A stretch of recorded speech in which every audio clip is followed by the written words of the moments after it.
right, folks, so we're going to go ahead and get started. As I said before, my name is Caitlin Sider, and I am with the National Housing Conference.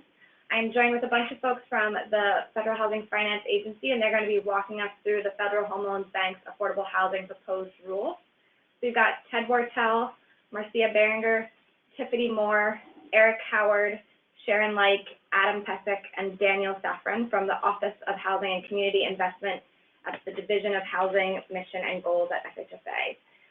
So they've got a great presentation. They're going to be walking us through their proposed rule, but before we do that, I'm going to turn over to David Dworkin, NHC's president, for some opening remarks. Hey everybody, thank you for joining us, and I'm thrilled to have such a big group from FHFA here talk about the Affordable Housing Program rule. They put a lot of work into this, and they are going to walk us through what they put out. I think it'll help clarify folks' understanding as we work on comment letters and responses, and we'll have plenty of time for Q&A so that any clarifying questions you have can be addressed that can inform our process. So with that, I'm going to turn it back to Caitlin. So David mentioned Q&A. So during the webinar, people will be able to submit questions. You can see here on your screen in that red box is where you can type them in, and we'll be taking them at the end, but please feel free to type them as they come to you. And if you're having any trouble with GoToWebinar, there's the support link that you can go to. So with that, we will hand it over to our friends at FHFA. Okay, Caitlin, David, thanks. Thanks very much. Let me also thank everyone for joining us this afternoon and for your interest in support for the Affordable Housing Program. Just before I begin, I would say I think all of you probably know this is a long rule. It touches on a lot of different parts of the program. I'm going to try and touch on as much of that as I can today, but I'm going to spend I think much of the time on the proposal for the allocating the AHP funds because it is really, I think, the central thing that we were working on. I think it's very new and different, and I think it's gotten a great deal of attention already. So with that, I will turn to next slide, the breaking news, which is not so breaking anymore, but most of you probably saw already last Wednesday an additional notice in the Federal Register about the rule, which did essentially two things. It extended the comment period to June the 12th, which makes it a 90-day comment period instead of 60. And it also corrected a formula from the original version that we had published for calculating one of the regulatory priority outcome measure, I'll call it, which had inadvertently and erroneously not included set-aside grants as counting towards fulfilling the that particular outcome measure. This is a small but turns out extremely important part of the proposal, and we're going to go through. I'm going to go through that in a fair bit of detail to show you what the impact is, and so you can sort of look at what we proposed, I think, more accurately. So I will say now on slide 4, as I said, in our discussions now over a number of years with respect to the AHP, we covered a lot of things, but project selection, I think, was really the central, at least one of the top 2 or 3 central issues. And it really was a significant effort, substantial effort on our part to provide the banks with as much flexibility as possible in terms of how they allocate their funds within their districts, within certain constraints. So this story has to begin with the language that created the Affordable Housing Program in 1989 in FIREA. That language included direction for at that time, the Finance Board to specify priorities for the use of the AHP funds. There was a reason for that at the time. there was concern about the extent to which the banks would be committed to the affordable housing program, and that language was included in order to provide, I think, I would call it some more extraordinary oversight by the Finance Board in terms of specifying those priorities. That is far, far from where we are now. This program is, I think everyone on the line knows, has been extremely successful. The banks are extremely committed to it and have done an outstanding job of implementing it. But while a number of things have changed since 1989, the language in the statute has not. And so I think a lot of what you'll go through here is an effort on our part to provide the flexibility in the context of a statute that doesn't necessarily anticipate that kind of flexibility. So moving to, and you may well, in the course of all this, think to yourselves, my goodness, why are they going through all this and all these outcome measures and what counts and what doesn't count? And the reason is because I think of the situation we're in with respect to the statute. So turning to slide 5, this is the current framework. There have been a number of efforts since the program started to provide flexibility to the banks themselves before. In the current framework, what you see here are 9 categories. 2 of them are statutory, 5 of them we would call regulatory, and then 2 district priorities for the Federal Home Loan Banks themselves. They are split more or less evenly, 50 points, a minimum of 50 points for the statutory and regulatory priorities, and then a minimum, as many as 50 points for the district priorities. And that is that 50-50 split or something close to that is, in terms of setting priorities within this framework, having at least 50 points satisfies the threshold for having set priorities. This is a framework which has worked extremely well. The program, as I said, has run extremely well. However, in our discussions with groups and our own research, it is cumbersome. There are things that are very difficult to do within a district. It's difficult to target certain geographies. It is difficult to target specific issue areas, especially if you have more than 1 or 2 or 3 within a district. And for the banks to be as strategic as possible within their district, it was difficult to work within this framework. So on slide 6, you see what we proposed, what we moved to. I'll start with the targeted funds. Banks would be allowed to create up to 3 targeted funds, which are sort of pools that are broken off from the rest, where certain geographies can compete amongst themselves, or certain issue areas can compete amongst themselves on things that have been difficult to address under the current framework. And then there's what we call a general fund, which looks very much like the framework we just showed you, but it has no specific number of categories that would be included. It doesn't have minimum points. It doesn't have, the regulatory priorities, which I'll get to later, are not there. The bank can design that. The proposal is according to the specific needs in its district. However, and we understand it's an important however, there is the question of priorities. And to do that, we came up with the concept of regulatory priorities and measuring outcomes based on the actual awards. And I'll take you through this series of slides. It was not our intention at all for this to be a prescriptive list, for it to be an exclusive list in terms of what the banks could award projects under. We tried to, as we walk through this, you'll see our thoughts. We tried to design this in such a way that the banks could be as strategic as they needed to be and still meet the priority outcomes. So the first page, these first couple of pages I'm going to go through really sort of deal with the math of how these priority outcomes would be measured. and then we'll get into a little bit of the outcomes themselves. So there are 4 things that are being measured.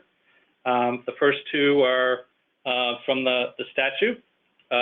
Number 3 and 4 here, as they're listed, are the regulatory priorities. You see number 3 with the red set aside, and the big circle is that is the correction that we published on last week.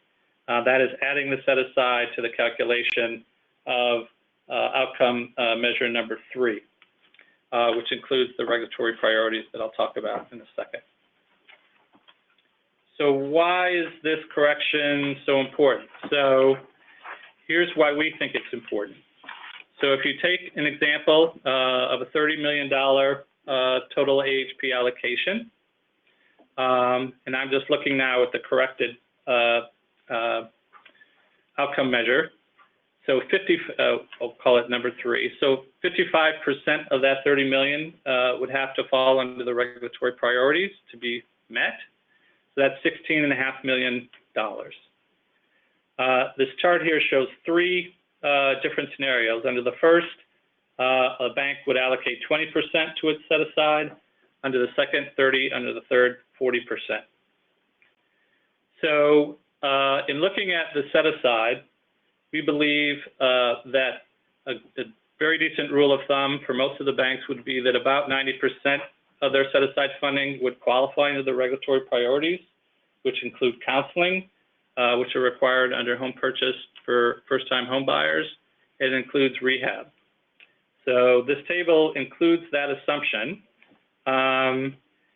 So going across row 1 here, if starting with the set aside, 20% is allocated there. That's $6 million of the 30. 90% of that would qualify under regulatory priorities for the reasons I just said, which means $5.4 million among this from the set aside would go towards meeting the regulatory priority. So that means now moving to the competitive. There's 24 million of the 30 is in the competitive fund. 5.4 already counts for the 16.5 million, which means $11.1 million of that 24 in your competitive would have to fall under regulatory priority to meet the 55% standard. And that's, as you can see, is roughly 46%, which leaves just about $13 million of competitive funds that could fund projects that are not listed as regulatory priorities. If you go down that for row 2 and row 3, you see the same analysis for all of those. If you get down to 40% in the set aside, so a full 10.8% of that would likely qualify towards the meeting the regulatory priority. And so 2/3 of what's in the competitive fund, what's left in the competitive fund, could fall outside regulatory priorities. Okay. Slide 9 is essentially the same thing. This is taken from, this is an analysis the banks actually did prior to the correction. And you can see all I did here was essentially apply the same assumptions that I did in the previous slide. So prior to the uncorrected version, or prior to the corrected version, you see on the bottom row, if you had allocated 40% to the set aside, a full 92%, so none of the set aside counted. That combination of facts, a full 92% in the competitive funds would have had to go towards regulatory priorities. And you see the difference that the correction makes. All right, now in slide 10, we're moving to what are these regulatory priorities? And again, it was not at all our intention to be prescriptive in terms of what these priorities were. The list here is good size. It was selected really from things that the banks had emphasized in their district priorities in recent years and things the banks had been funding in recent years. It also, for each, there are 3 separate priorities and then a number of activities listed under each. The 3 are creating economic opportunity, housing preservation, and underserved communities and populations. Under each, we also, under the proposal, can add additional things or additional activities to this list through guidance instead of regulations. So if there are situations in a district currently that are not foreseen at the time we put the regulation out, or if, as we all expect, these markets will continue to change, we designed it that way to be able to update this list and keep it as current as possible in a situation like that.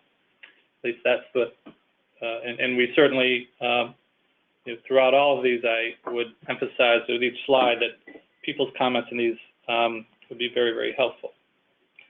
There are a number of, there are things that are not included under the priorities. Again, there is a standard we have to meet in terms of what a priority is, and if everything were included as a priority, then we would not have met that standard. And on page 11, there are a few things that potentially would not count under regulatory priorities that have been pointed out: new construction, adaptive reuse, urban, and then a standard for special needs and homeless and targeted populations, which I'll talk about separately in just a second. And you see below, zombie properties and green building would be included. So first, I would say that if there were new construction projects that included some of the empowerment services that are listed on the previous page, then it would fall under a regulatory priority, or certain of the communities or targeted populations, that would count.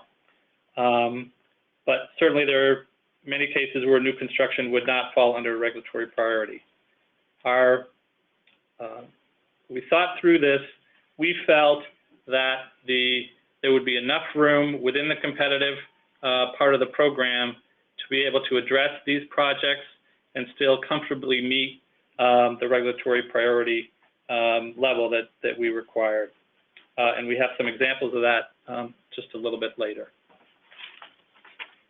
So the next 2 slides, I'm going to go through a little bit of some of the numbers that we have in terms of each outcome measure. So the first one are 2 statutory priorities: federal government donated or conveyed properties and nonprofit government sponsorship. Based on the awards from 2017, this is where the banks fell out. The standard is 55%. We thought this was something that could be met comfortably by the banks and still allow them the flexibility we talked about in terms of the application process. Number 2 is the home purchase statutory priority. The standard there is 10. There are definitely a couple of banks here for whom that is a challenge. The banks, by definition, and part of what we were dealing with here is that these districts are all very different, and they should be allowed to tailor their project allocation based on those differences. Seeing that this is difficult for some of the banks, it is possible, and comments would be helpful here, to consider other metrics designed for certain markets that exist that would make more sense. Again, our idea here is not to say you must meet 10% from home purchase. We absolutely would consider markets and other feasibility in terms of what would be measured there. All right, I'm jumping around a little bit, so I jumped to a regulatory priority number 4, going back to the slide that listed them. This is the affordable rental units. 55% of the units awarded under competitive should serve households at 50% AMI or below. Again, this is, for most banks, pretty comfortable, not necessarily for all, and we would be considering those circumstances and changes we could make for specific banks based on their markets to be able to meet that outcome measure. All right, which leaves outcome, so slide 15, Caitlin. So this is something we did for outcome measure number 3. These are the regulatory priorities that were listed before. And we did an analysis for some of the banks based on their 2017 awards. We're showing more detail, I think, in this one because I think this one has generated the most discussion so far. So there's a lot of numbers here, so let me walk through. So this is an allocation of $60.6 million. This bank allocated $16 million of that to its set aside and $44.6 million to the competitive funds. So if the total allocation is $60 million, the dollar amount needed to meet the regulatory priority is roughly $33 million. And then if you look now to the set aside, you can see that $14.6 million in the set aside meets the regulatory priority. That is almost certainly through counseling for first-time home ownership, which means if there's $14.6 million in the set aside, then that leaves $18.7 million of competitive funds that would have to qualify for the regulatory priority in order to meet the standard. So as you can see here, based on 2017 awards, actually almost 44% of the competitive awards fell under one of the regulatory priorities, which leaves, if you do the math, it's roughly, I think, 25 million would have been available among the competitive funds to do things that are outside the regulatory priorities that we listed. All right, there's time for Q&A if people have questions on that. We looked at a number of other banks. I'm not going to go through the numbers on page 16, but it's the same analysis for all of them with similar results. We think there's one, the lowest here was 89% total meeting the regulatory priorities. All right, and so the very last slide, well, not quite, but the last example slide that I have would then gets back to our $30 million AHP allocation. In this example, this is 40%, maximum 40% going to the set aside, and again, $16.5 million needed to meet the outcome measure. Under this set of facts, $10.8 million is available under the set aside, meets regulatory priority. Another $5.7 million is needed under the competitive, either general fund or targeted funds, and it leaves $12.3 million within the competitive funds to fund things that are not specifically listed in our regulatory priorities. In this case, urban, new construction, or adaptive reuse. Again, so I'll just summing up. We were, very focused on trying to provide as much flexibility within the design of the application as possible, and to meet the outcome requirements or to meet the regulatory priority requirements, we tried to set up a system where the banks could do that relatively comfortably, where there wouldn't be an incentive not to do things, where there would be, I would say, plenty of room to do the things that are not listed in our regulatory priorities. Slide 18. The proposal does include enforcement for non-compliance with the regulatory priorities, and this is something I know which has been discussed a lot as well, and which is a very difficult topic. The process and the standard which is there is based on the language which is used for the Fannie Mae and Freddie Mac affordable housing goals, as well as the Federal Home Loan Bank affordable housing goals.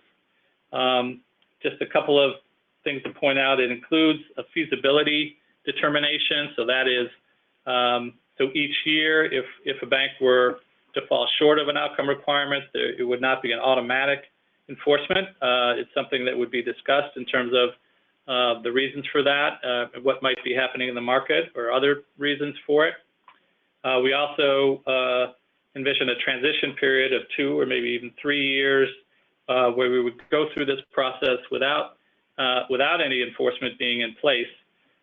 So to see if there are things that we hadn't thought of ahead of time that crop up that we need to have thought about and we need to have some sort of solution for before moving to before the actual enforcement regime is in place.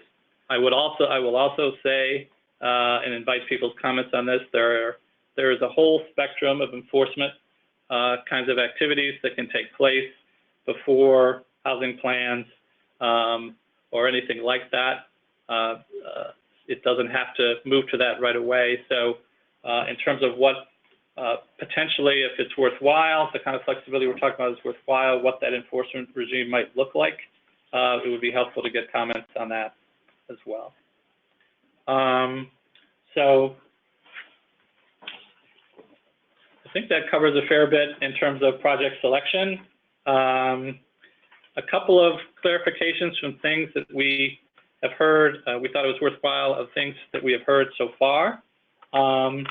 First, with respect to re-ranking applications, this is something that we included in the proposed regulation. It's something that we're aware of in a couple of other programs. It really was designed as something we wanted to comment on, designed as a way potentially to help banks meet the outcome requirements. I know we've heard from them specifically that they are very uncomfortable with that, and we hear that, and we'll certainly would certainly consider that, you know, very, very seriously in terms of finalizing the regulation. Also, I talked about it before, the target for special needs and homeless and other targeted populations, moving that from 20% to 50% of units. That is, you saw, if you remember all the way back to the original framework, you see a very high minimum number under the low income income requirements for rental housing. That was a 20-point minimum. This was something that we're proposing to sort of continue that. Well, actually, no, that's not quite right. But this was something, what is right is this is something we did propose. We have heard back from the banks and others as well that in practice that is very hard to actually implement and probably potentially getting more difficult to implement. So that's very important and helpful feedback. The role of the bank's affordable housing advisory councils in developing the district plans. I would just say it was, we certainly recognize the current role of the advisory councils and expect that their role to be central in developing the plans. We do talk about empirical data. We don't necessarily, we're not talking about going out and commissioning such data, but there is a lot of information out there that we certainly think would be helpful potentially in putting those plans together. The outcome framework, the impact on the actual applicants, and would it make the applications themselves more difficult for sponsors to fill out? This is something where additional comments would be helpful. It was quite the opposite of what we had intended. Our sense was that if the banks had the ability to develop their own, scoring, that in many ways it would be a simpler application for sponsors to fill out. And then we've also heard with respect to self-help projects that there's an inherent bias in the way we've structured this against those. That again was not our intention.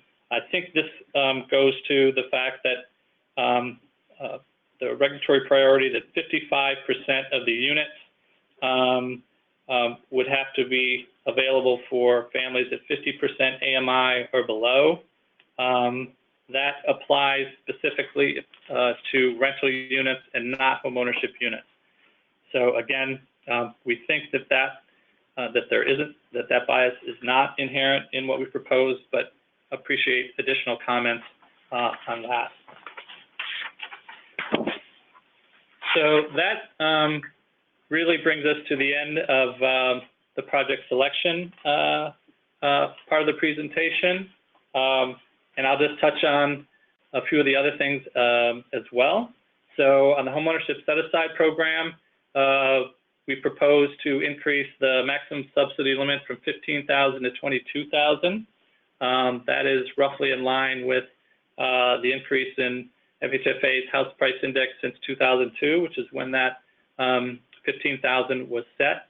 And then we would adjust the maximum subsidy each year based on changes in the house price index. We would also increase the maximum amount a bank could allocate to its set-aside from 35% to 40%. We would revise the 1/3 funding allocation requirement for first-time home buyers to also include owner-occupied rehab. And then getting to the very, very thoughtful one that I think elicits a lot of questions, a lot of thoughts, is removing the requirements for the 5-year retention period agreement and the AHP subsidy repayment requirements. We very much look forward to comments on that. We were certainly aware as we went through this that the requirement causes some serious regulatory burden, and we were not aware that flipping of properties, which is what that retention agreement is in place to discourage, has been a problem in the program. So we proposed to get rid of the requirement altogether. And we asked for people's comments on that. We have heard also from the banks that it would be helpful, especially I think given the increase in the maximum subsidy, to allow the bank's discretion to be able to decide itself whether they use the retention agreements or not. And so it would be helpful to get comments on that as well. On monitoring, so on slide 21, we are for LIHTC projects, for initial monitoring, we would not be collecting backup income and rent documentation other than rent rolls. For projects that were not LIHTC, we would do the same thing, where the banks would not be required to be collecting backup income or rent documentation for 4 programs that I believe are listed in the regulation: HUD 202, 11, USDA 514 and 515. We also can add additional programs to that list. There's criteria in the regulation, but we can add the additional programs by guidance, not by regulation. And then the last slide is slide 22, which deals with noncompliance and remediation. Just a couple of highlights from there. Our plan is to clarify, or we propose to clarify, the responsibilities and potential liabilities of the banks and the members, sponsors, and owners. And then it clarifies the order of which the banks have to address noncompliance between cure and project modification and recovery of subsidy. All right, so with that, I will stop talking. Again, I appreciate everyone joining, and to those of you who are commenting, thank you so much for, again, going through a rule that we know is long and covers a lot of ground, but we think all the things there are things that would be helpful in improving and improve the HP program. Look forward to questions. So as you folks can see on your screen, if you have questions, please submit them through the question box that's highlighted in red on your screen. But I wanted to start on the homeownership subsidy. So you said you were increasing it from $15,000 to $22,000, and you were doing that to keep up with FHFA housing price index. Were there any banks that were hitting that $15,000 threshold? Yeah, I mean, there are individual, banks do give individual households that 15,000 in some cases, yeah. But the average is lower. Right, because the average is about 7,000, A little it's a bit little bit lower, yeah, 6,300, I think. Right.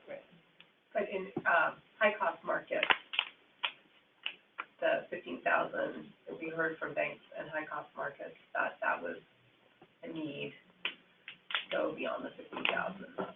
Also, the proposed rule would encourage rehab, homeownership rehab, which is often much more expensive. And so that would accommodate that initiative. Right. Thank you. And then you mentioned the retention agreements and you had heard from the banks. By eliminating the retention agreements, if that stays in the final rule, would banks have the ability to use them if they would like? That So you're depends, eliminating well, the that's, requirements, but. yeah. So council should correct me if I'm wrong, but I believe the answer to that is the way the proposed rule was written, no. It does not provide discretion for the banks to have the retention agreements in place. So if it were finalized in that form, that would be the form. That's why, so we certainly have heard from the banks that what would be most helpful is for them to have that discretion. So as I said, so that's a very helpful and important comment, but we would have to write it. That's not the way it was proposed. We'd have to write it that way. So we had a question come in related to rehab. With significant increase in allowed funding, are you concerned about flipping, even if it hasn't been an issue in the past?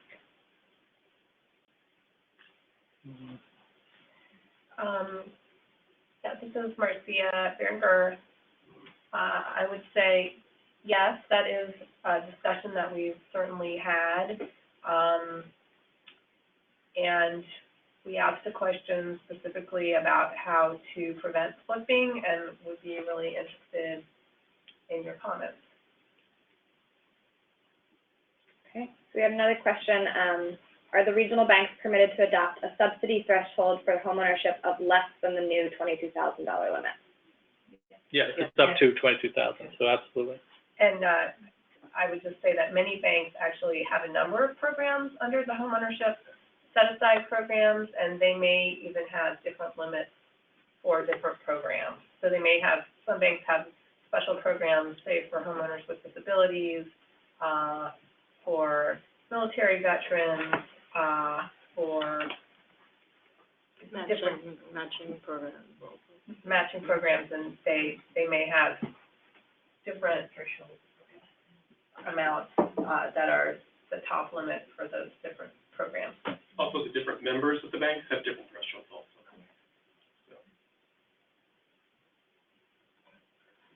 So we got a question. Yes, these slides will be made available after the webinar, and the recording will be available as well.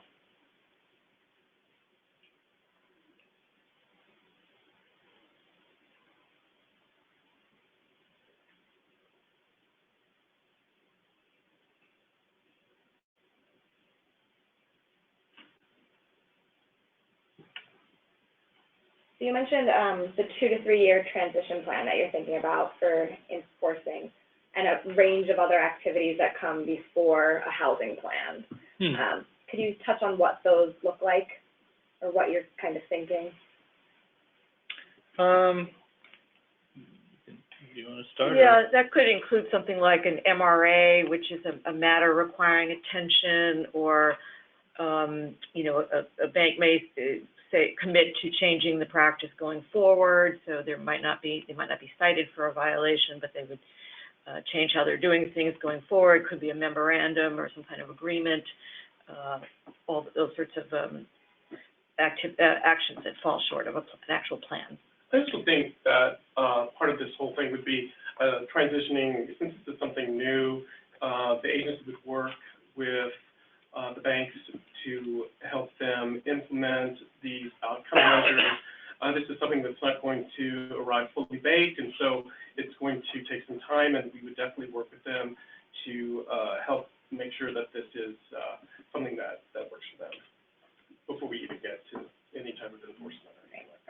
I think the last thing I would say is, enforcement, we feel has to be part of the proposed regime in order to sort of meet the standard that I talked about in terms of priorities.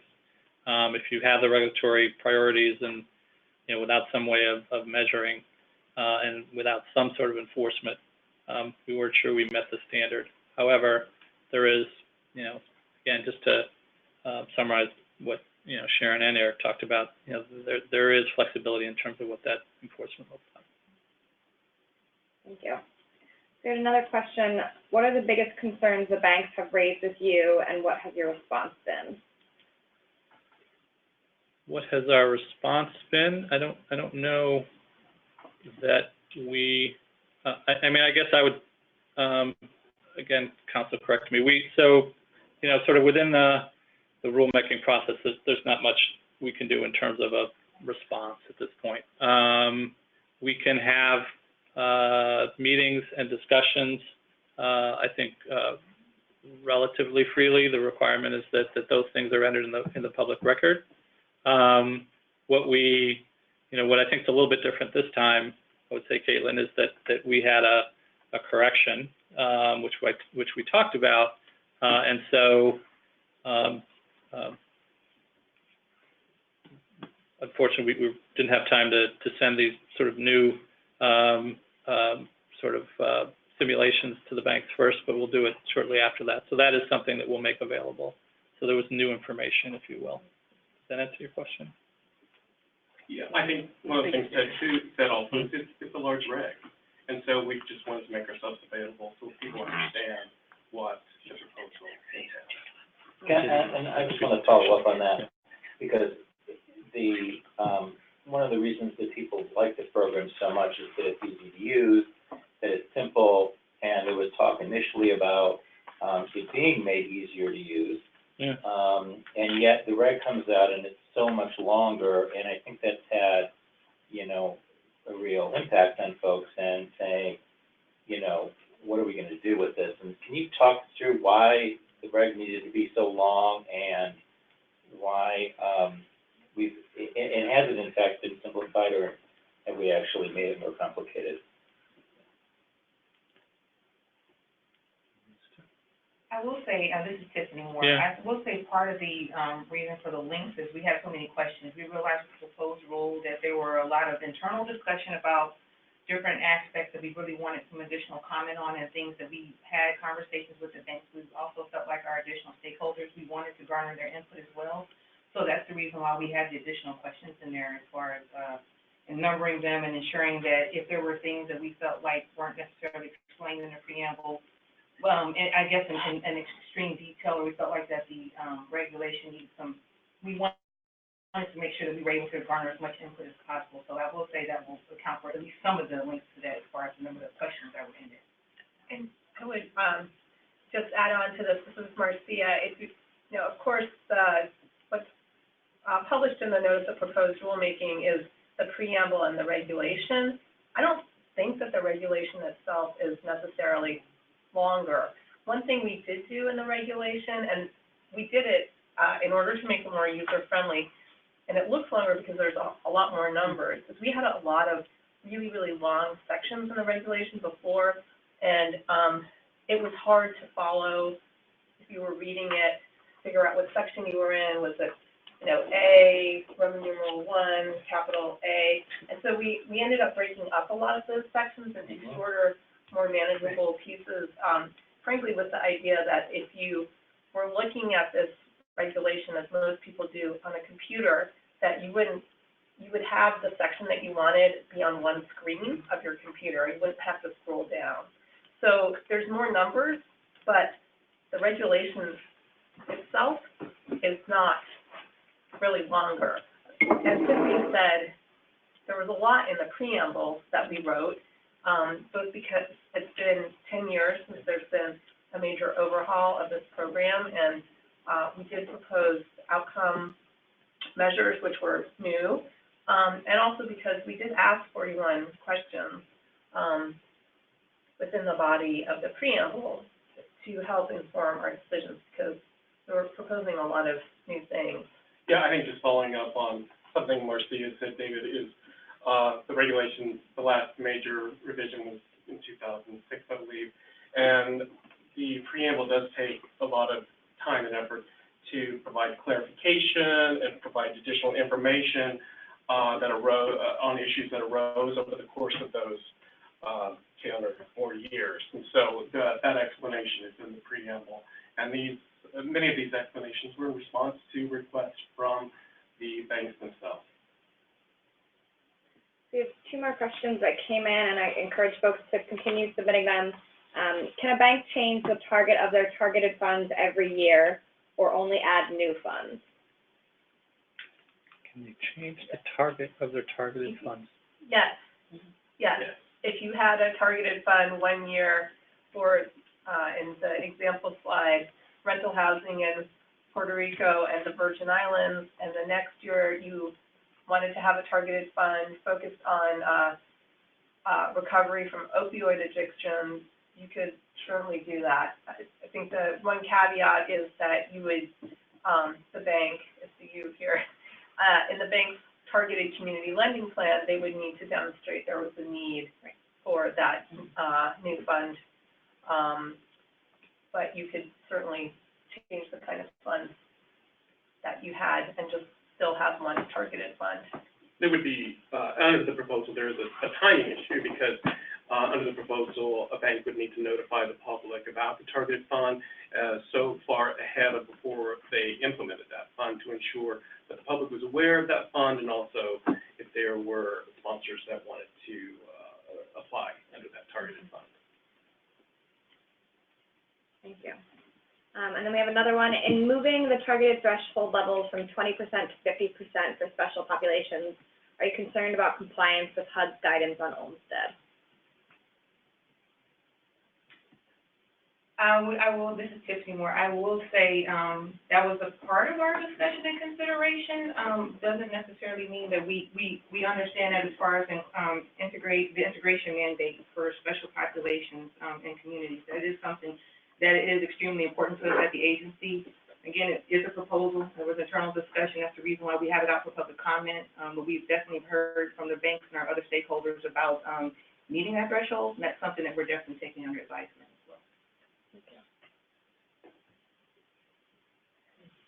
And then I had a question around guidance, and in changing some of these things, you're not going to put out a new rule every time you want to change something. So what are you planning to put out in guidance as you kind of go through this process? So at this point, there are, I would say, 3 elements that we really tagged in the proposed rule where we would come out with guidance later.